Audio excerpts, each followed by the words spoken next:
Still reeling from the Derrick Henry news. Here we are to talk about the waiver wire replacements. And there are actually some decent running backs out there that you could add to get by maybe in the short term or the long term. We are going to get started in just a moment here. I want to thank everybody for tuning in on this Tuesday morning and get ready for the waiver wire show. But please hit subscribe first and please tell all your friends and help our podcast grow. We really appreciate it. Our YouTube audience has been a big help for us. You mean a lot to us. So we'll see you tonight, by the way, at 8 p.m. Eastern. But let's get started right now with our Fantasy Football Today podcast for the Waiver Wire.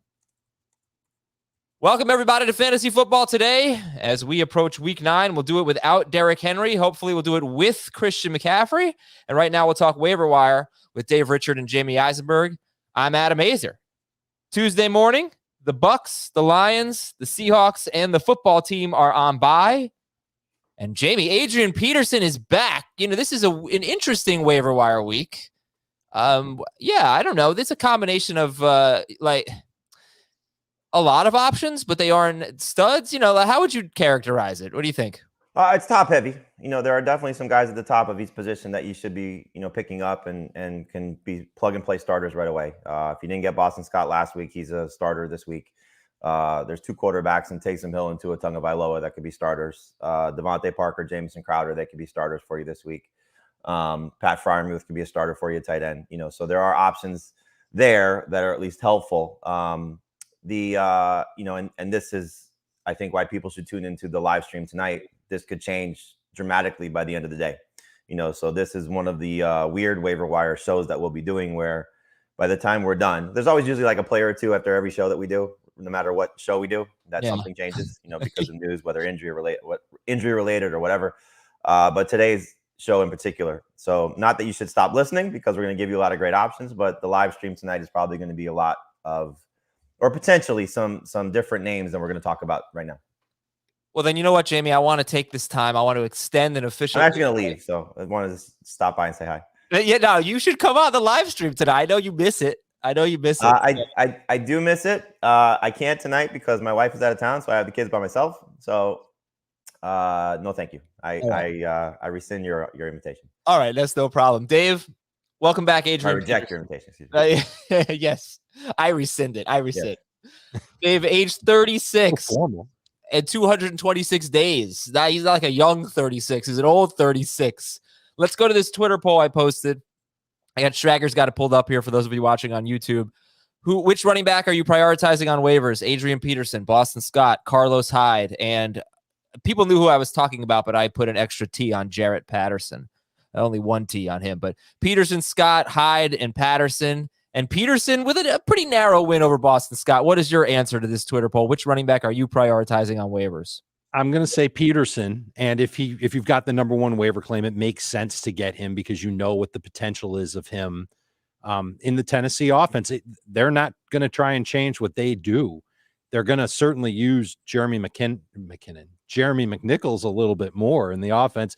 Vrabel kind of hinted at it at his press conference on Monday that, there are a lot of teams in this league that use multiple running backs. So they're going to do that there. But Peterson is suited to replace Derrick Henry in terms of a running downs guy who's physical, who can dish out some physicality, make the defense a little bit more worn out, and then hopefully give the Titans some success in play action.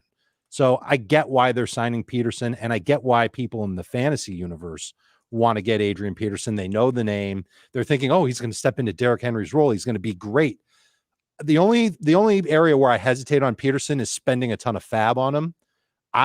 We'll talk about it on the show. I'm not going to spend a lot of fab on him. I'd much rather put in the same amount of fab on Peterson and Boston Scott with the hopes of getting one of them on the cheap. And if I do get Scott, then I know that I've got to make some plans long-term at running back. But for this week, I don't know. I might end up liking Scott a little bit more than Peterson. I have zero interest in adding Adrian Peterson. I don't care if I miss out on. I don't want any part of a 36-year-old running back behind a bad offensive line that Derrick Henry made look much better than it is. I just let somebody else get him. I honestly, I'd rather get McNichols just to see what happens there. Interesting. I completely get it, but I don't know how to feel. I really like Adrian Peterson. First two games of last year, he got off to a hot start. 14 carries for 93 yards, then 7 carries for 41 yards. And then the last 14 games, he averaged 3.5 yards per carry. You know, he's 36 and hasn't played it down yet this season. I mean, let somebody else take that. That you don't want that. Let somebody else in your league be the sucker and go get Adrian Peterson because he might be stepping into a good role. I just don't see it. I don't see it at all. I'd rather I'll take the fall for somebody else beating me with Adrian Peterson on their team. I just don't want to have him, especially for what he's going to cost, because he is going to cost. Dave's right. You shouldn't spend a lot of fab on him. That's definitely something I agree with. And if you want to just see what happens, take a chance on McNichols. Maybe he's better. Would you put McNichols ahead of Boston Scott? No, Boston Scott is the only running back that I would be prioritizing this week, to be honest with you, because I don't want Carlos Hyde. I don't want Peterson. This is one of those where I wouldn't burn a waiver claim on a running back. There are people that are going to be desperate. Obviously, every league is losing Derrick Henry. So, I mean, you should obviously try and pick up Peterson if it's not going to cost you much, you know, just to see. If you, for example, hold on. If you have the waivers repeat every week in a league, in a lot of leagues, this is how it works. So it's not like once you've got the number one claim, once you use it, you're at the bottom until you work your way back up to the top. They reset every week. In that type of a format, are you using that top claim on Adrian Peterson? No. If you're 3 and 5, probably need a not. running back? No, I guess if I'm 3 and 5 and I need somebody to fill a hole, yes. But I hope they make a move before the day is out. I just don't. This to me is not the answer. I'd like to see them find some way. Go get somebody. Mike Boone. Go get him off of the Broncos roster. Go get one of the 49ers guys. Like 36-year-old running back is not the answer for me. Yeah, but it's hard to find a guy who could be a starter for 8 more games, you know, or 9 more, you know, 8 more games in our fantasy season. So, yeah, especially somebody aggressive in trade, especially as a fantasy manager. Yeah. Go ahead, Dave. Especially the coaching staff sees Adrian Peterson as an old replica of Derrick Henry. I'm positive that's why they brought him in, is because he's physical and that they can use him on those running downs, and they're trying to squeeze out 10 to 12 games or maybe just 10. And then Derrick Henry, maybe he comes back in time for the playoffs. This is a team where if they go 500 the rest of the way, they're winning the division. Right. They're going to have a home playoff game. And I'm sure that's what their focus is right now, is just do what it takes to win the South and then hopefully have Derrick Henry back for the playoffs. I wouldn't be surprised if he has a couple of good games early, because that's, like you said, Adam, last year he got off to a good start. We've seen this when he's been rested over the last couple of seasons. He's had good moments. Good luck taking on the Rams defense that just got Von Miller in Los Angeles in your first game. So we'll see how he does there. I just don't want any part of it. I think by the time we get 2-3 weeks in, he's not going to be a fantasy relevant option. Again, come at me if I'm wrong. I'm perfectly fine with that. I just don't see it for a 36-year-old guy. Okay. And it's just that there's so many carries. I mean, like 28 carries a game. That obviously they're going to throw the ball more. You'd have to think. But I don't know. I think if they can get away in a game without throwing it more, they'll do it. I don't know how then they're going to have to run fewer plays. I mean, they can't run the ball as frequently. No way. Of course, Adam. They're going to change to some capacity. It may be 10% different, 15% different, 30% different. They're going to change their offense in some capacity because they have to. Nobody is Derrick Henry. Adrian Peterson at 36 is not Derrick Henry. Emmitt Smith in his prime might not be Derrick Henry. That's how good this guy has been. He's been an absolute superstar over the last 2+ seasons.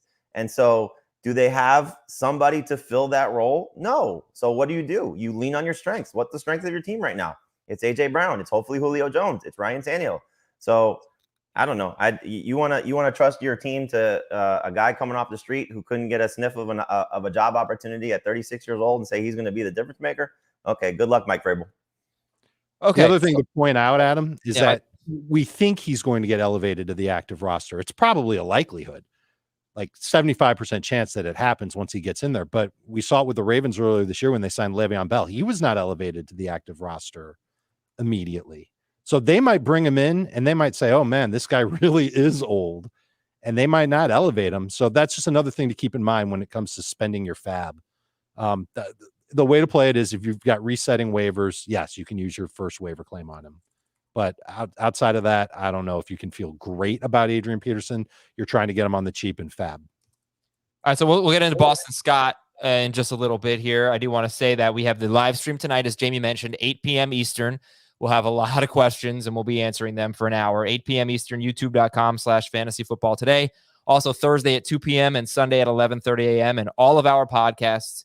So hang out with us, ask us questions, youtube.com/fantasyfootball today. This will be a topic for tomorrow's show, but do any running backs come to mind as buy low guys if you want to replace Derrick Henry? I mean, the first name I would think of is David Montgomery. Hopefully he's back in 3 weeks. They have Pittsburgh this week and then a bye, and then hopefully you get him for the stretch run. And I know Khalil Herbert's been really good. I just kind of feel like Montgomery will get the valuable touches and be the main guy when he comes back. So that could be someone. It's always risky to trade for injured players. You never know if they're going to have a setback or whatnot, but that's the one name that comes to mind for me. Guys, for you, Dave, you want to start? I know I'm putting you on the spot, and I apologize. No. I'm ready for this because we talked about this on HQ, and then I'll follow up with something else. I think you can get Zach Moss on the cheap. James Conner shouldn't cost you a lot in trade. Melvin Gordon shouldn't cost you a whole lot in trade.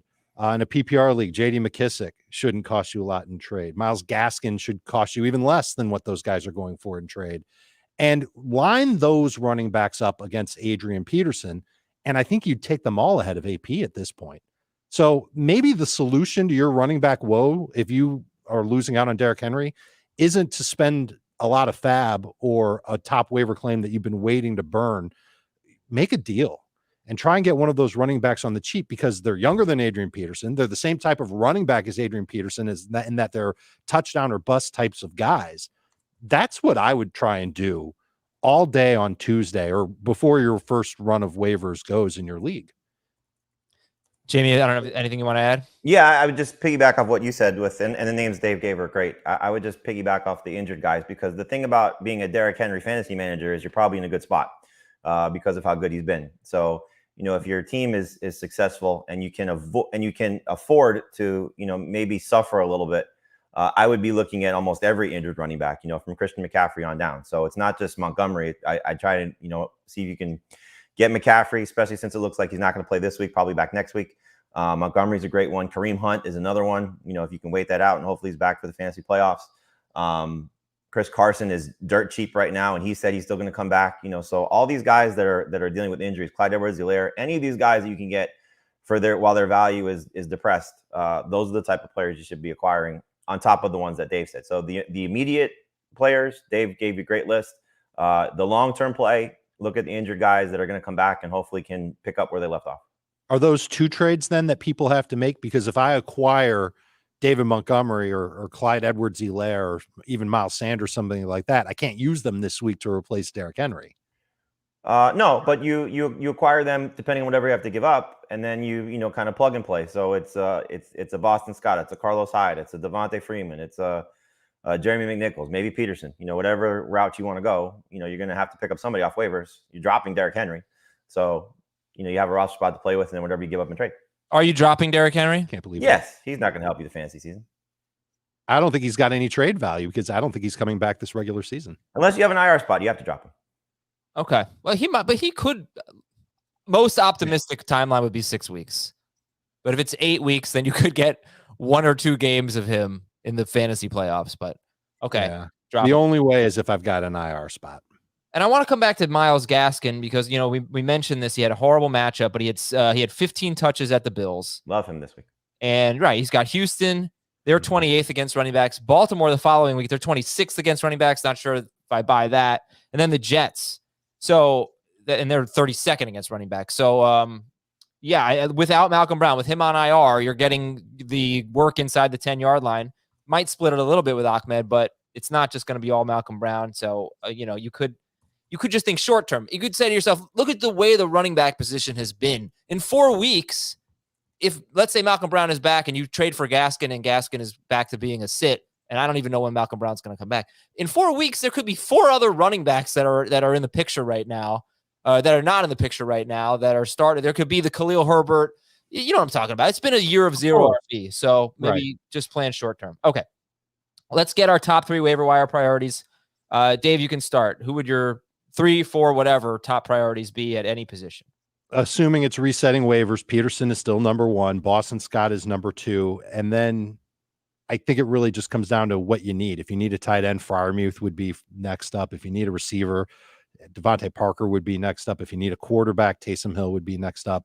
And if you need a running back, hey, let's stick with the theme of old ass running backs and put Latavius Murray third, because Latavius Murray is still out there in 49% of leagues. Not exciting, but someone who I think is going to come back to at least a part-time role in Baltimore. And that's why I think it is an interesting list, because you have, I mean, I don't know how you feel. I think it's pretty deep at running back. You'll find somebody that can help you in week 9. All right, Jamey. So who are your top priorities? I know you're not going to put Adrian Peterson one. No. Boston Scott would be 1. Taysom Hill would be 2, and Devante Parker would be 3. What about Jordan Howard? No. Well, the Jordan Howard is way down the list. They were exactly the same amount of carries. Game script, game flow. I don't think if they're playing from behind, you're going to see a lot of Jordan Howard. That's Kenneth Gainwell. Buy low on Kenneth Gainwell too. He'll have a better game, better games ahead. They're not going to be playing Detroit every week. He's going to get dropped. Well, but it does have to worry you that he didn't even play until the second quarter, and then he didn't. It's definitely worrisome. But I think what they decided, which is what we were talking about, is are they going to keep him in his same role? And that's what they did. They kept him in his same role. So the report that we got from The Athletic wasn't accurate, which is happening. Beat writers take chances on certain things that they hear, and it just didn't come to fruition. I just think that this was, hey, we're playing with a big lead, and he's more of a power back. He'll score touchdowns. Jordan Howard will score touchdowns. So he's not, I wouldn't completely write him off, but he's not on the close to a priority list for me. Right. He's like a bye week replacement running back. But we're in a week of waivers where there's like 8 bye week replacement running backs that are better than him. Okay. And if we're going old running backs, I'd rather have Carlos Hyde. He's going to stink this week, but if James Robinson's out, you saw, they used him in a passing game, which was a big surprise. I have a dumb feeling that Hyde has a decent week against the Buffalo Bills. It would have to be as a pass catcher. Yeah. Yeah. Boston Scott did have 9 carries in the first half and only 4 for Jordan Howard. So, I guess Howard probably did a lot of damage in the third quarter. Okay. So our priorities, Dave likes Adrian Peterson a lot more than Jamey does. They both like Boston Scott. Devante Parker is going to be fairly high on the list. And Taysom Hill, you could go with if you need a quarterback. Now, we saw Taysom Hill last year be very effective as a starting quarterback, but he did that while throwing about a third of his passes to Michael Thomas. So we'll keep that in mind. But probably the one guy out there who has, would you say he has the most upside, or would you say maybe Justin Fields? By far. More than Fields? Yes. Yep. Fields still has his bye. He's got to play Pittsburgh this week. I don't want to trust Justin Fields after just one good game. I like him. I like what I saw. I like that he's run for 38 yards or more in 3 straight games. But, this is going to be a tough test in Pittsburgh primetime. Then a bye week. And so if you're telling me the choices are Taysom Hill or Justin Fields, it's 100% Taysom Hill. And by the way, what's stopping Taysom Hill from being the Saints starting quarterback for the rest of the season? Last year it was Drew Brees coming back from injury. We knew that wasn't going to happen. This year, Jameis is gone. I don't think Trevor Siemian is going to threaten him that much. It's going to take Taysom Hill playing like crap. Well, first of all, he's got a concussion. He has to get healthy. Everybody's expecting him to be back, right? Okay. And Sean Payton, for what it's worth, did not rule out Trevor Siemian as the starter. I'm sure he would consider it, but what he feels, how he feels about Taysom Hill. I would be surprised if they're not exploring other options too. Whether it's knocking on the door of Drew Brees or calling Phillip Rivers. 2 guys who played last year. Rivers said he would come back in the right situation, and his high school coaching season just ended.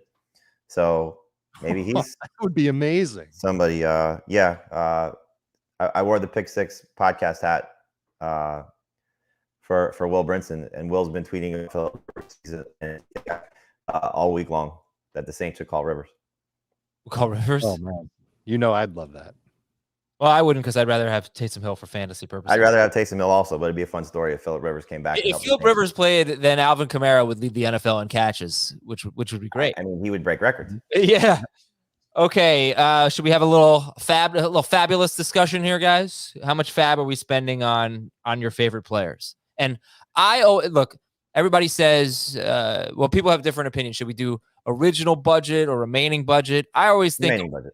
I don't think so. I think original budget for the purposes of this conversation, because I don't know I don't know how much everybody has left. Right. It's just percentage. It's percentage of remaining budget. I like original budget. I 2-1. Okay. All right. I'm not going to fight you. I'm just telling you what I'm going to say. Well, I am going to fight you. How much for Peterson, Dave? Put up your dukes. No more than 6%. Okay. How much for Boston? You're not getting him at 6%. Exactly. This is why there is a major distinction between resetting waiver leagues and fab leagues. It's the same amount that I would spend on pretty much any other player this week. I'm going to tighten the purse strings on my fab this week. There is one player in a specific format that you break the bank for this week. Only one. Taysom Hill Superflex. Absolutely. And 2 quarterback. Yeah. He's already rostered in a bunch of those. Well, not by his ownership percentage, roster percentage. Now, I hate to do this. Believe me, I don't even want to talk about them today. But Kenny Golladay is 57% rostered. And Kadarius Toney is like 62% rostered. Are they good long-term plays now that Shepard's got another injury? Are they worth breaking the bank? I mean, Golladay, I always say, Golladay was universally drafted like a 7th round pick. I mean, you said Golladay for a month now. We fought about this one for a month. Sure, but I do think he's gonna. I think he's got a pretty good. Tony's at 66%. 66. Okay, I think Golladay has actually a pretty good chance to play this week. No, but this is why I finally relented and agree with you that he should be added. But is he a break the bank guy? No. Should he be the number 1 receiver added this week? No. Nope. Okay. So all right, not like I said, it's an interesting. Good that you work the Giants in. There's a lot. Well, hey, we got to talk about that's the beginning, Jamey. At some point, there's a lot more where that. No, I can't do it. I have heartburn. So. Yeah, I think it's an interesting week because there's nobody to break the bank for, really, unless you believe in Peterson, and we don't in that sense. But and the general public will definitely believe in Peterson, and they will definitely spend a lot of fab on him. But there are a lot of options that are interesting, including a guy like Devante Parker, including a guy like Jamison Crowder going up against the Colts, who have been horrible against receivers, but mostly have played elite receivers. So we'll get into all that. And yeah, I mean, you need a replacement for Tom Brady this week. The Tua is out there. All that in just a little bit. We'll be right back. Take a quick break on fantasy football today, and we'll update you on Chris Carson, Christian McCaffrey, Dak Prescott, Jets quarterback situation right after this. All right, here's the big news. Other than Derrick Henry, Dak Prescott seems likely to play this week against Denver. Robert Saleh did not rule out Mike White keeping the starting job, so this is a pretty big audition for him Thursday night at the Colts. Jameis torn ACL. Tyrod Taylor could play this week at Miami. Russell Wilson, great tweet by Russell Wilson. No more pin, time to win. Was it a tweet? Or was it Insta? I think it was a tweet. Okay. It was so corny. No, come on, Shraggy B. No more pin, time to win. I love it. I'd love that, though. Seattle could get Chris Carson back after the bye. So hopefully Wilson's back after the bye. They're at Green Bay. Isn't it funny that Mr. Optimistic Pete Carroll said Friday that he wasn't sure Carson would return this season? And then now Carson is saying he's coming back. Yeah, it's like I wonder. Can't believe what he says. Try and motivate him or something. Don't drop Alex Collins. No. Yeah, Collins weird. Only 78% rostered, I think, for a guy who was a starting running back for a few weeks. What else we got here? Christian McCaffrey, Jamey already said looking more likely for next week, but there's a chance he plays this week against the Patriots. What about Josh Jacobs? Are we expecting him at the Giants? Yes. Yes. Do we have any update on Clyde Edwards-Helaire? No, but I'm scared to death when he comes back. He's not going to have anything close to resembling the role that he had before he got hurt. There are a decent amount. Oh, Derek Gore? What? Derek Gore. Is that all? Frank Gore's dad. They're both in the league. Well, actually, only the dad is in the league. Only the dad. There are a decent amount of streaming. Gore wasn't signed by the Titans. Streaming DSTs this week, but the Patriots might top the list, facing the Panthers either with or without Sam Darnold. Sam Darnold in the concussion protocol. Good news on James Robinson. He's day-to-day.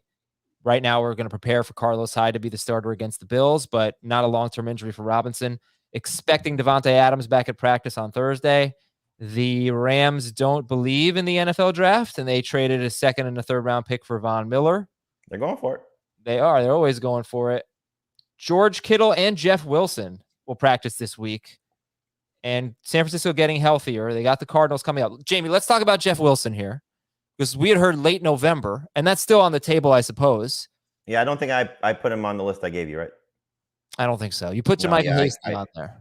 I changed it for the notes for HQ, and I didn't tell you. I apologize.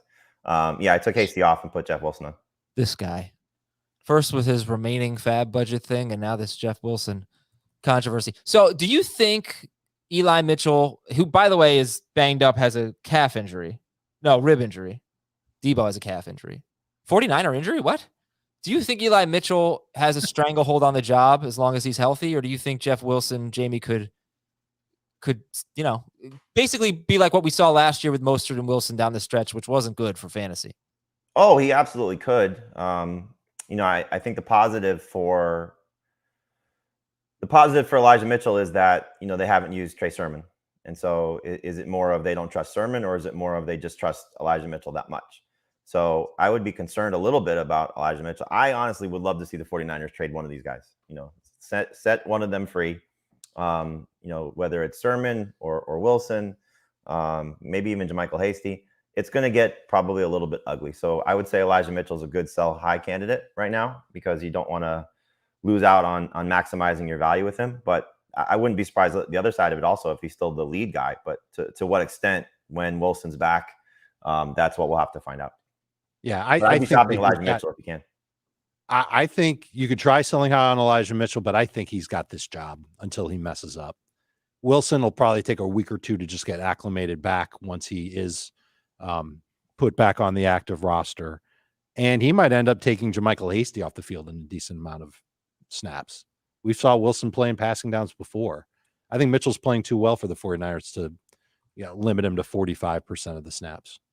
Yeah, I don't think this is an anytime soon thing, because Wilson will take some time. He's not guaranteed to play this week. So this is more of a get ahead of it while you can. But if you need Mitchell in the short term, keep him. And yeah, Debo's got this calf injury. We expect him to play. Hopefully Mitchell, I don't know the severity of the rib injury, but you keep an eye on JaMychal Hasty against the Cardinals this week. Sterling Shepard quad injury. T.Y. Hilton's not going to play on Thursday. He's got the concussion. They're playing the Jets Thursday night. Will Fuller is not going to practice this week, so he remains out. Big loss for the Minnesota Vikings. Danielle Hunter out for the season with a torn pec, their best defensive end. Dawson Knox day-to-day. We heard 3 weeks when he had the hand surgery, so I'm guessing you don't expect Dawson Knox to play this week at Jacksonville, right? They sound very encouraged, so I wouldn't rule it out, but you want to make sure you have a tight end to cover yourself. But don't be surprised if he's active and playing. Yeah, don't be surprised if he's available in your league, and he might not show up in the projections. Dawson Knox is 75% rostered. His next 3 matchups are against teams who have been terrible against tight ends, for what that's worth. So Jaguars, Jets, and Colts. Yeah, so Dawson Knox would be a must-add, I'd say, if he's available, 75%. Got Jalen Reagor ankle. Corey Davis has a chance to play this week. And left tackles, right tackles that went out this week. George Fant for the Jets. He's got a chance to play, but it's going to be tough for him on the short week. Tyron Smith, that's the biggest one for the Cowboys. He hurt his ankle, and they'll be doing some testing on him. They seemed optimistic, though, about it. Okay, that's good. And Trayvon Diggs escaped injury there. He should be fine. But Garrett Bowles for the Broncos, he left late with an injury. And Cleveland right tackle Jack Conklin, this is the one that we know is going to miss some time, dislocated his elbow. He's already missed 2 games. He missed the Dearness Johnson game. But that, it stinks for the Browns. You figure they should be able to run the ball, but they don't want to lose Jack Conklin for sure. Okay, top 3 at each position. Let's get some names out there. Jamey, who are the top 3 quarterbacks? The top 3 quarterbacks are Taysom Hill 1, Tua Tagovailoa 2, and then I have Mike White 3 if you need an immediate replacement. Justin Fields will be 3 if you're looking long-term. Okay, Taysom Hill, Tua against the Texans, and Mike White on Thursday night. Yep, and he could be long-term also, but I think there's more of a long-term appeal for Justin Fields if you're just looking past the bye week next week. So if you're talking about week 11 and beyond, I would bank on Justin Fields more so than Mike White. And quickly, Carson Wentz, 76% rostered. If he's available, do you prefer him or Taysom Hill?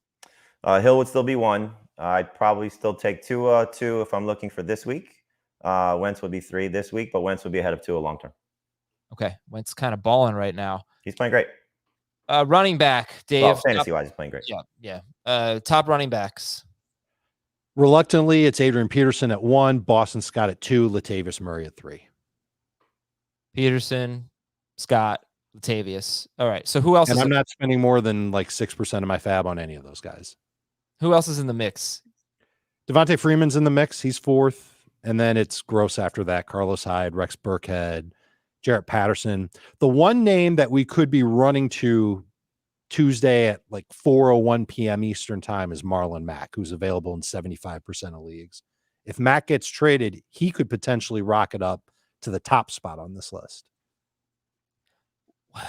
Which Texans running back would you roster? I prefer to roster none of them, but the fact that Burkhead got a lot of work, 48% of the snaps in the first game after they traded Mark Ingram, and it wasn't David Johnson, makes me feel like he's the one that you want moving forward for however long he's healthy for.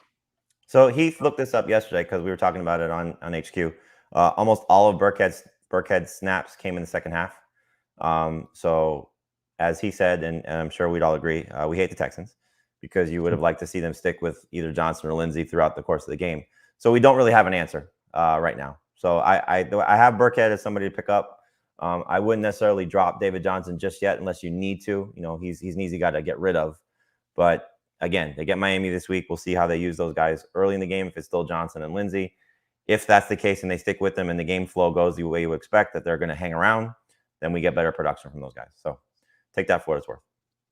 I wanted to say something about Carson Wentz. I brought this up on the Sunday show. Did he throw that interception on purpose at the end of regulation to avoid taking the safety? And no, he did not. He called it a terrible play. But in actuality, it was a great play. It kept them alive, very ironically, I guess. Okay, wide receivers. Jamey, who are the top wide receivers to get? Devante Parker would be one. You know, Will Fuller, as you mentioned, not coming back this week, and who knows when he's going to come back. So I like the opportunity to certainly buy into him now, taking on the Texans. Hopefully he stays healthy. Two for me would be Jamison Crowder. Corey Davis, according to Robert Saleh, could return on Thursday, but most likely he's not going to play. And I think Mike White showed you enough that he's going to lean on Jamison Crowder. Maybe let Crowder throw some more as well. And then Hunter Renfrow would be third, going back to him coming off their bye week. He's been so consistent as a PPR option. If he was dropped in those leagues, he'd be the easy guy to go pick up again. How do you view Parker, Crowder, and Renfrow? Long-term, short-term, are they really exciting options or what? I don't know if they're exciting options, so like if you're comparing them to Kadarius Toney, I would probably say go get Toney first if you're looking at, who's the best long-term. But for the short term, again, the Dolphins have a favorable schedule coming up. Will Fuller out. Parker's been very targeted when he's been healthy and on the field and certainly showed you that against the Bills. Crowder's had, I think this is now 3 games of him being healthy, 2 good ones, 1 bad one. So, there's obviously a lot to like there. And Denzel Mims is banged up on top of Corey Davis being banged up. So in terms of them, maybe looking at some younger guys, I don't think that's going to be the case, especially now that they've gotten a taste of some victories. You can tell Robert Saleh is not pulling the reins back. He wants to try and win as many games as possible. And then Renfrow is not exciting at all, but you know what you're getting from him. So with the way Derek Carr is playing and just his role in this offense, you want to have a safe number 3 receiver in PPR. He's as safe as they come. Now, if you want to go more upside, Rashad Bateman, Van Jefferson, those guys probably have more upside. But Bateman, you don't know what's going to happen when Sammy Watkins comes back. Jefferson, we know is probably going to be some inconsistent performances based on that receiving core there. You could throw Galladay in the conversation too. I'm fine with any of those guys. I don't think there's one that's like a slam dunk. Outside, to me, the top 2 are slam dunks this week. Parker and Crowder. Outside of that, I have no problem if you have a better third option. Parker and Crowder, are they top 30 guys for you this week? They're top 24 guys in PPR. Oh, Dave, agreed? No, I like Parker. I'm not sold on Crowder being the second best guy to pick up because, number one, I'm not even sure if he's a top 24 guy this week. I think the Colts are probably going to do a better job of trying to take away those short area passes from the Jets that the Bengals couldn't do. I'm nervous about Crowder having another game like he just had, especially on a short week. I like Renfrow better. I think Renfrow, again, not a sexy wide receiver, but anytime the Raiders can't run the football, this dude's going to be 12 plus in PPR. I like him better. I like Bateman better than everybody except Parker because I think he's got more long-term upside in the Ravens offense. We don't know when Sammy Watkins is going to be back. I'm not even sure if that's going to matter when he comes back. Bateman has shown that he can be effective, and I think he's got room to develop even further. So my top 3 is actually Parker, Bateman, Renfrow. And Crowder isn't even fourth. I'd put Galladay ahead of Crowder. I don't know. It's hard to. I see the case for Crowder, right? Because as we know, Mike White did not throw a ball more than 15 yards downfield. And he did in the first game, so he will this game. But who else is he going to throw to? The running backs, obviously. But the Colts are one of the worst against wide receivers. Like I said, they have faced incredible wide receivers, much better than Jamison Crowder, but they've given up at least 13 PPR points to a wide receiver in every game. They've given up at least 17 PPR fantasy points to a wide receiver in 7 of 8 games. I just don't know who else he's going to throw to. So, yeah, I mean, I see the appeal with Crowder. Parker, I know you guys both like. I'll say this. He's had 7 or more targets in every game he's played, Devante Parker. There are 18 targets in 2 games with Tua. 2 full games. Every wide receiver with 6 or more targets against the Texans has gotten to either 74 yards or scored a touchdown, except for one guy, and that was Laviska Shenault. So if Parker gets 7 targets again, he's probably going to have a good game. Okay. But how can you take a long-term play on Rashad Bateman over Kenny Galladay? Because I like him better, and I know he's going to play this week. Yeah, but I'm saying long-term. I might need somebody this week, and I think he's got a chance to play more games and be better than Kenny Galladay. I don't know what you want me to say. It's really such a wild card because you would hope that they stick with Bateman over Sammy Watkins, but you know how coaches are. And so if they feel that the veteran guy, especially if he's a better blocker with the way that team runs, they may put Watkins on the field, take Bateman off, which would suck. All right, we got a lot of good names there at wide receiver. Let's go to tight end. Dave, give us your top tight ends. Freiermuth is going to be number 1 at tight end for me. Loved what I saw from him this past week. How could you not? He scored, but also played a lot for the Steelers and another game with tons of targets. I think it's going to continue. So he's number 1.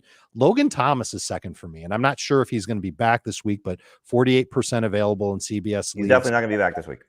Bye. All right, they're on bye. So you could wait a week on Logan Thomas. But I wonder if he comes back in week 10. So you could stash him. If you need a tight end this week, then Dan Arnold would be ahead of him, obviously. Does Evan Ingram get traded? I don't know if I feel good about him, depending on where he goes. But it's a short list for me at tight end. Let's go Freiermuth 1, Arnold 2, and I guess Ingram 3 because Logan Thomas isn't playing this week. Okay, Jamey, the Patriots DST headlines the list. Yeah, if you can find them, they're just above the threshold. I put them on the list. Saints also just above the threshold. They get Atlanta. We saw what the Falcons offense looked like last week without Calvin Ridley, and we know, unfortunately, Ridley's not going to be playing. The Ravens, we'll see how they do against the Vikings, but, coming off a bye week, and especially the way the Vikings offense looked against the Cowboys, I'd buy into them 3. The Dolphins are going to be probably the most added based on their roster percentage, 28% taking on the Texans, especially if Davis Mills stays the quarterback there. And I put the Panthers on the list. I think the Panthers defense played well enough last week, with what am I blanking? Shaq Thompson back in the middle of the defense and Gilmore in the back end of their defense. So, we'll see how the Patriots do, but it's not there's a drop off for me after the top 4. This is not necessarily relevant to streaming DSTs or picking them up, but just a couple of defensive things to know. Run defenses that might be improving. Chargers finally got Justin Jones back, defensive tackle. He got injured in week 1, and they did a better job. I mean, they gave up a touchdown to Damian Harris, but Harris had a pretty inefficient game. And the Vikings run defense has actually been pretty good the last 2 weeks. They've had Anthony Barr for 3 games now, and the last 2 games, I don't remember who it was 2 weeks ago. It was Chuba Hubbard, and last week it was Zeke. And they did a pretty good job against those guys. So I just want to bring that up for matchup purposes. If you're looking at the Ravens going up against Minnesota, their run defense has improved. If you're looking at Boston Scott this week, it's only been 1 week, but it's possible that the Chargers don't have a horrible run defense again. In fact, Brandon Staley was pretty fired up about the run defense after the game, even though they lost. Kickers, Jamey? Obviously, check to see if Justin Tucker was dropped. That'd be the first place to look. He's still rostered in 91% of leagues, but you never know. Mike Badgley, the Jets have been bad against tight ends all season. Against kickers all season and tight ends. Yes. Daniel Carlson coming off his bye against the Giants. Greg Joseph is just at the threshold. He's been really consistent. And then Brian Johnson taking on the Falcons. He will be the Saints kicker for the rest of the year. I'm really mad at myself for that. Tyler Bass was available in 1 or 2 of my leagues last week, and I just didn't even look. It's not Tuesday when you're doing waivers, Wednesday. It's not often you look at kickers, I guess. There was one of our leagues where he was available. Yeah, I know. And I think RJ picked him up. I can't believe I didn't do that. Yeah, Same. And so don't make the same mistake with Justin Tucker. And Dave, you have IDP? I don't, not right now. All right, we'll get it later. Kansas City 17, Giants 14. Guys, what's going on with the Chiefs? The Monstars. With the Monstars. Oh, man. Those Monstars. Where's LeBron when you need him? What's the level of concern? That's the Space Jam you go to? I didn't even see it, but where's Michael? It's much more relevant. Okay, so level of concern, Jamey, for Mahomes. It's concerning. I mean, it's now back-to-back games against the Titans and the Giants, and he hasn't played well. Teams figured them out. Is he a mess? It seems like he's getting flustered by the pass rush. He's escaping pockets too soon. They brought it up on the Manningcast last week about how Andy Reid wanted him to take the easy throws, and he's not taking the easy throws. And so it's a problem. You're not benching him. We're not at that point yet, but I don't think you should expect the ceiling plays like he's going to carry you and save your fantasy weeks. And probably the same thing with Travis Kelce right now. This is if this continues for him, you're not going to see a tight end drafted in the first round next year, and maybe not the first couple of rounds, because he's not returning the investment right now. Darren Waller's been subpar. George Kittle obviously injured. So we may not see a tight end in the first few rounds next season. But in any event, in terms of the Chiefs right now, thankfully Tyreek Hill was great, but everybody else was pretty substandard in the passing game. Darrell Williams was solid in the passing game.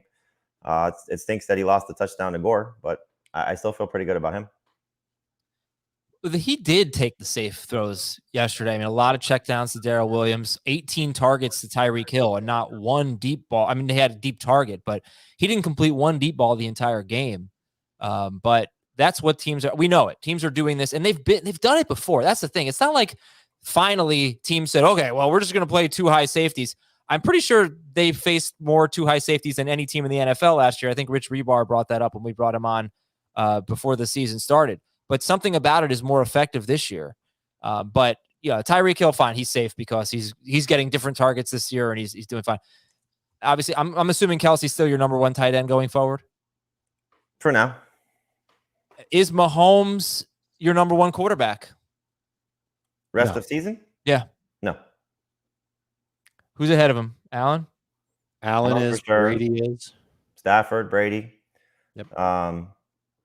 Lamar.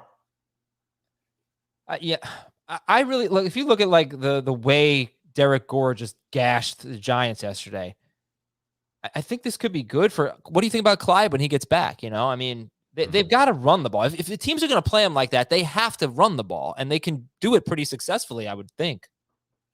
So it'd be good if he's the guy. It'd be bad if he's going to share time, because that's what you're seeing. Darrell Williams has played well. He hasn't been overwhelming, but he's played well. And now they have a third guy.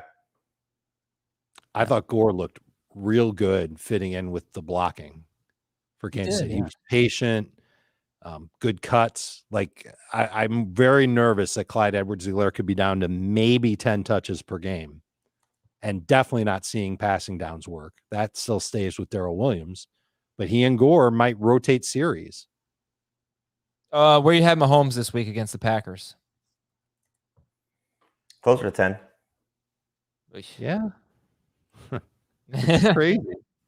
Green Bay's been okay against quarterbacks, and I'm nervous that Mahomes isn't going to shake this. All right, how about the Giants side? Dave, anything to say about this Giants? I don't know if I can feel good about any Giants players. Devante Parker looked great. He had a great catch and run. Did okay running the football. How soon until Saquon's back? Hopefully that happens sooner than later. I'm tired of trusting Daniel Jones. Yeah, look, I think Kadarius Toney's worth talking about here. He played about 54% of the snaps, and I don't think that you can say that he's fully healthy. I don't think that you can. He hurt his thumb in the game too. Was that? He hurt his thumb. He did hurt his thumb. He didn't really miss that much time. Unfortunately, he missed a chance for a touchdown as he came off the field inside the 10, and then Evan Ingram had the touchdown. He had a weird quote after the game about the thumb and forgetting why he went back. If he got x-rays, it was very strange. He was very coy about it. I don't know why, but yeah. So like, what do you make of him? Because it's so explosive the last few times he played. and just wasn't good last night, and really pretty uninvolved while Shepard was on the field in the first half. Shepard had 7 targets, but it sucks that he got hurt. Yeah, it stinks. But Tony ends up with 4 catches for 26 yards. He completed an 18-yard pass. Jamey, I mean, 66% rostered. What are your thoughts on Tony going forward? I mean, again, week 9 versus rest of season, I don't really want to trust him week 9 because I don't know how healthy he is. But rest of season, I'd love to roster him, and he probably would be, if I don't need Parker, I don't need Crowder. If we're comparing him to Galladay or Bateman or Renfro, I would take him over all those guys. Okay. One potential problem for any Giant is they've got 4 of their next 7 matchups are against teams that are top 5 against wide receivers. Not so sure I buy it with some of them, like the Raiders this week, but they have been good, and they have a bye coming up in week 10. But I think if you just want to look at that, though, think what he did against the Saints. Yeah. What was that, 6 for 78? The week after, what was the big game? 189 yards against the Cowboys. Against the Cowboys, good pass defense. He was on his way to a big game against the Rams before he got hurt. Seemed that way. Last night was very discouraging, but he wasn't on the field that much because he's just, I don't think he's healthy. I think, though, if you are looking at it long term, we've had this question because we haven't seen it. What's the role for him and the expectation for him when Sterling Shepard's healthy? And it's probably not great. But I don't know, because when Sterling Shepard and he were both healthy, it was only 1 drive, and it was all Kadarius Toney against the Rams. 1 drive, I know, but 3 catches for 39 yards, and then that's the script. That's the drive script. Shepard. Shepard looked like a really bad injury. So, you're right. Sure. Yeah. All right. Dropometer. Where's my Dropometer? Oh no, I think I deleted my Dropometer. You lost the Dropometer? I did. You know what happened? I copied it, I hit delete, and I forgot to hit Control V. So let's talk about some play. I know who was on it. Allen Robinson, Odell Beckham. Any issues dropping those 2 guys? None. No. Goodbye. How about CJ Uzama? Oh, sorry. I should, that's Dave's shtick. I shouldn't do that. It fires me up to do it. It's okay. You're excited. It's excited to yell Uzama at the top of your lungs, but now you can say you gonna from your fantasy team. I would hold him.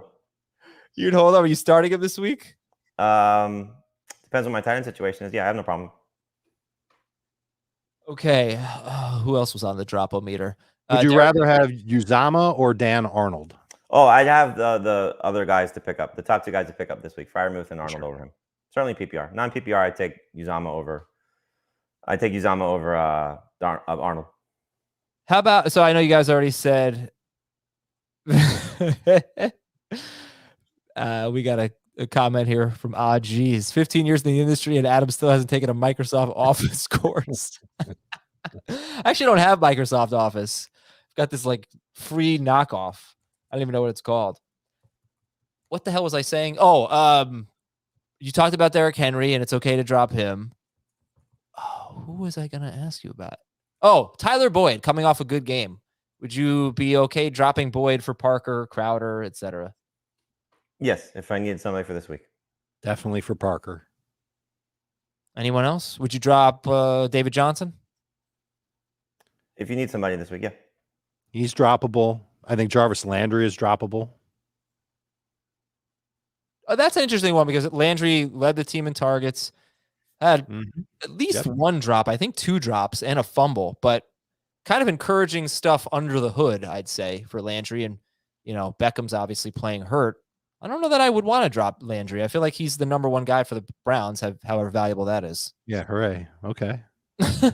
Parker for sure. Bateman for sure, because Landry's probably on your bench. Yeah, you could probably make the case for Crowder over Landry. All right, that's the Dropometer. Waiver wire. What'd you say? Want some IDPs? Oh yeah, sure. Most of them are going to be defensive backs. There were a lot of appealing defensive backs, starting with Xavier Woods. It's a new day for the Minnesota Vikings secondary, and I think he could be the king of your DBs. He's first for me. Landon Collins is second. You can use him as a DB. He's playing a lot as a linebacker for Washington. I like him a lot. He's been racking up a bunch of tackles. Yeah, but they're on a bye this week, though. Right. So you got to wait on that. Why do I keep forgetting that Washington's on a bye? Hey, are the Titans on a bye this week? Can somebody help me out? Can somebody throw me a schedule? Elijah Molden is out there. Josh Norman has actually had some decent tackle production each of the last 2 weeks. And then the only linebacker that I found that might be interesting is Quan Alexander for New Orleans. Okay.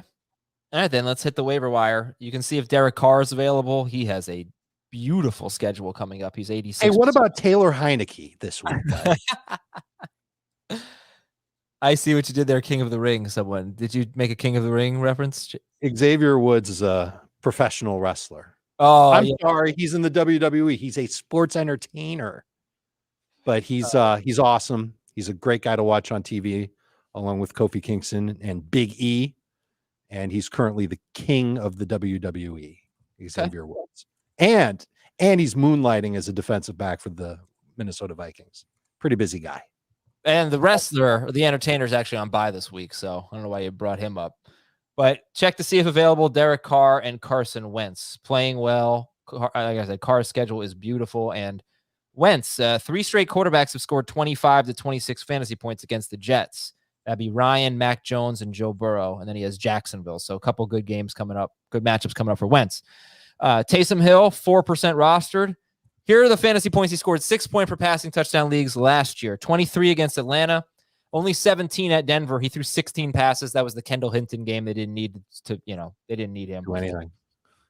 27 points at Atlanta, 22 points at Philadelphia. He rushed for 49, 44, 83, and 33 yards. And he gets Atlanta. He faced Atlanta twice in 4 starts last year. He gets him this week if he's the guy. Tua against Houston.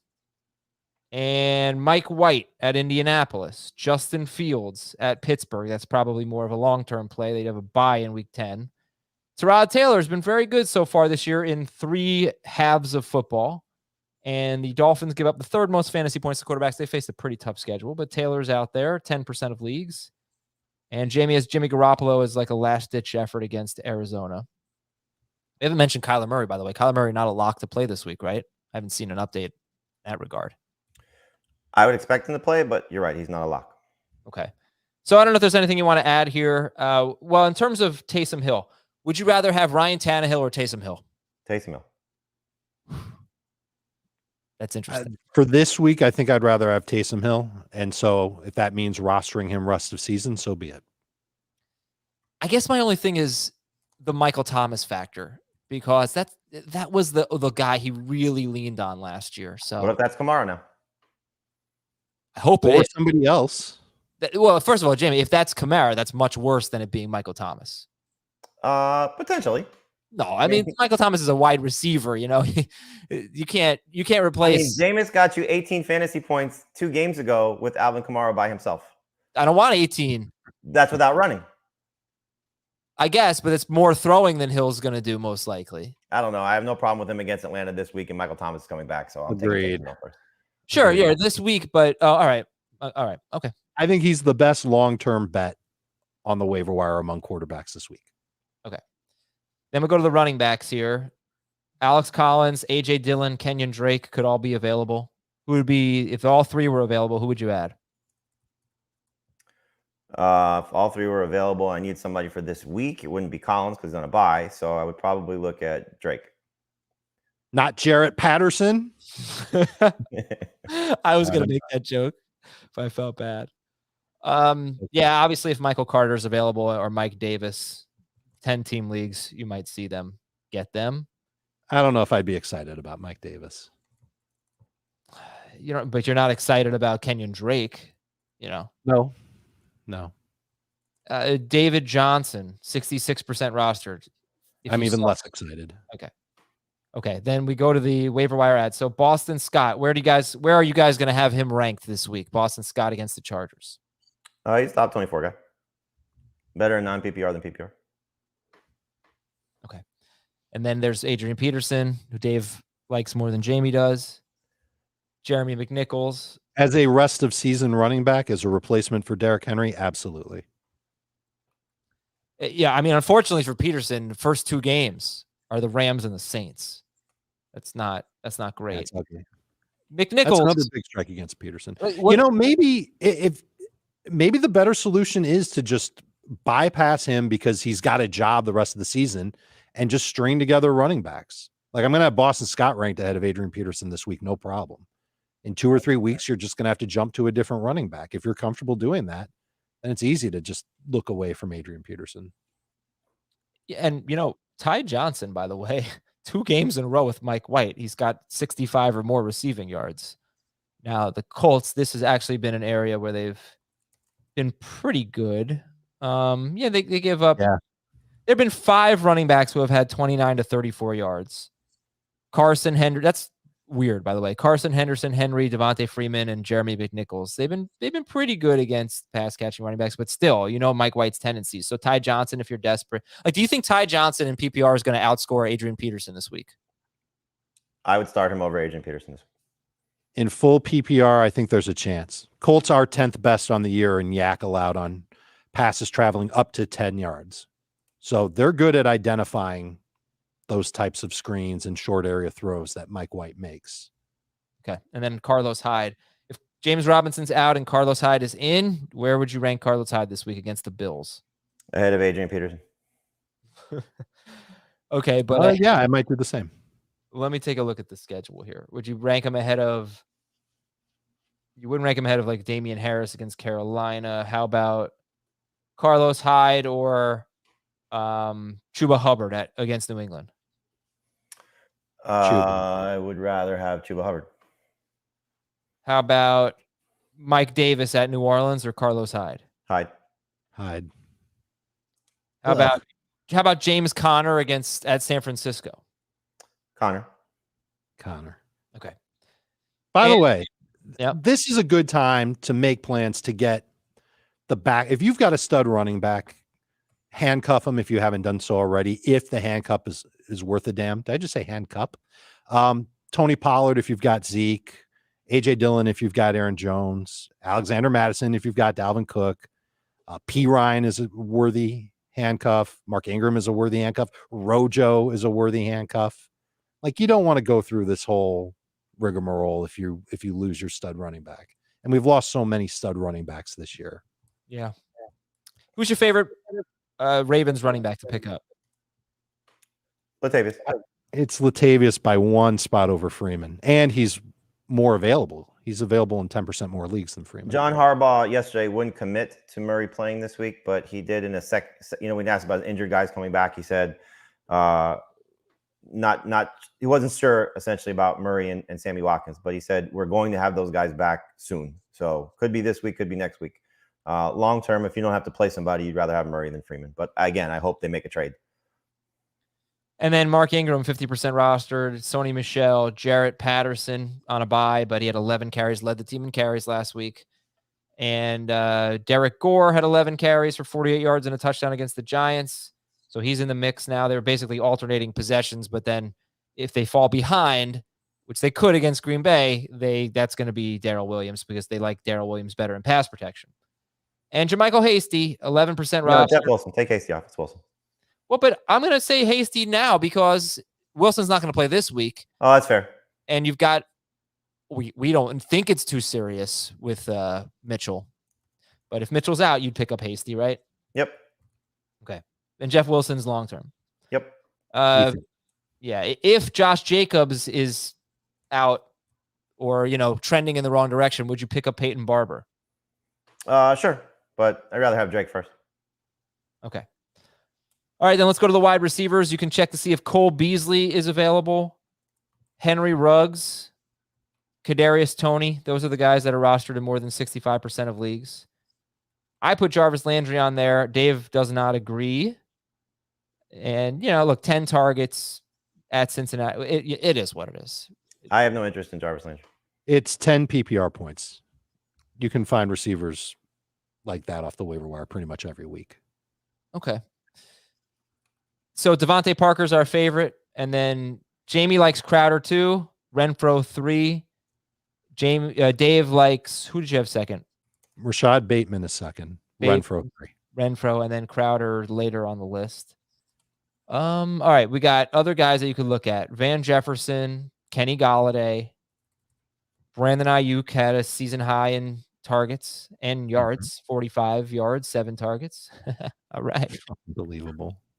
Darnell Mooney appears to be the number one wide receiver for the Bears. Jamal Agnew's had a few good games in a row. You got Russell Gage on here, Jamey. What about Tajay Sharp? Yeah, I mean, pick your Falcons receiver. I don't really want any of them, except for Calvin Ridley. Hopefully he's back soon. Okay. All right. I don't think we have to spend too much more time on that. Bateman's been pretty good. I mean, well, I guess he wasn't so great in the first game, 29 yards, but 3 catches for 80 yards against the Bengals. Gets Minnesota this week. That's Rashad Bateman. That's a long-term play. And tight ends. All right. So if Dawson Knox is available, would you add him or Pat Freiermuth? Knox. I guess Knox. No, I'm going to say Freiermuth. Nah, that's why I asked. I had a feeling you were going to say that, Dave. I think his role, look, they both have a role in their respective offenses, but I think Freiermuth is going to be more consistent. Okay. Plus, I know he's playing this week. What? That's true. Dawson Knox is not on a bye. That's not what he asked, though. What do you mean? You said if both are playing this week, who would you? No, I think I said if both are available. I said if both are available. I'm sorry. I thought you said both are playing. Somebody just asked in our chat, any interest in a new Green Bay tight end? Yeah, Josiah DeGuara. You can in deeper leagues, tight end premium leagues. It's not bad. That's one of the guys I didn't give you. So he's available everywhere. And you got to figure playing time will increase. But we know what Robert Tonyan has been. Very non-existent, touchdown dependent. So you got to be very desperate, I think, to look at him. All the other guys we're talking about should be added before DeGuara. And I think Lewis will end up playing more than DeGuara. In 10 years, Mercedes Lewis will be playing for the Packers. Yep, with Frank Gore's third grandson. We also have, so we have Pat Freiermuth, we have Dan Arnold, and we have Tyler Conklin on the list. So are you guys considering Arnold or Conklin as starts this week? Not Conklin, but Arnold in PPR.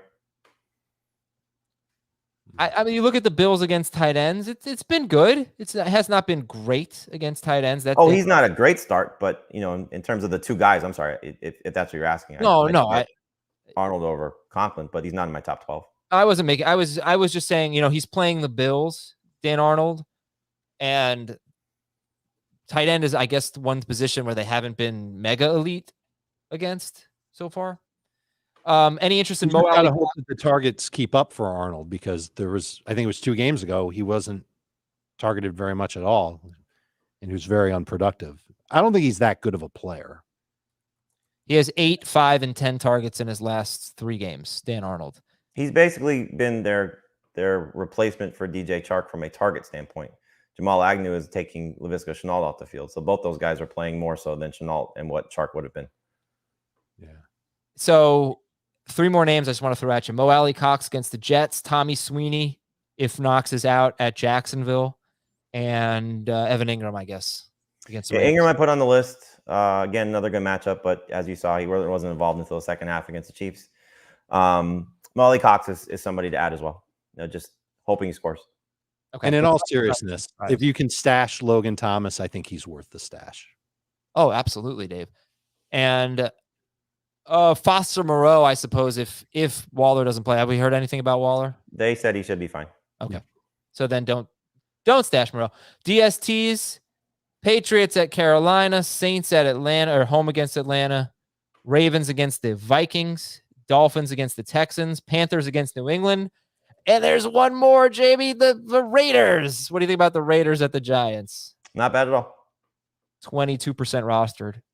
So it's a pretty good week for DSTs on the waiver wire. And also the Colts, if they're 80% rostered, but the Colts get the Jets on Thursday. With the Mike White performance, are the Colts still a highly ranked DST for you this week? Yeah, he still had 2 interceptions. It wasn't like it was perfect. Right. I think they fumbled too. Yeah, and some sacks. Okie dokie. Mike Badgley, Daniel Carlson, Greg Joseph, Brian Johnson are your kickers. And that's it for Fantasy Football Today. The Adrian Peterson Show. Again, he won't leave. So that's thanks so much for watching and listening, everybody. Tuesday night, 8 p.m. Eastern. We will be here, youtube.com/Fantasy Football Today, to answer your waiver wire questions. Additionally, if there's a major trade that goes down, you can expect a bonus podcast today. So don't hold me to that, but we'll do our best. For Dave and Jamey, I'm Adam. Have a great day, and we'll talk to you tonight on YouTube. See ya.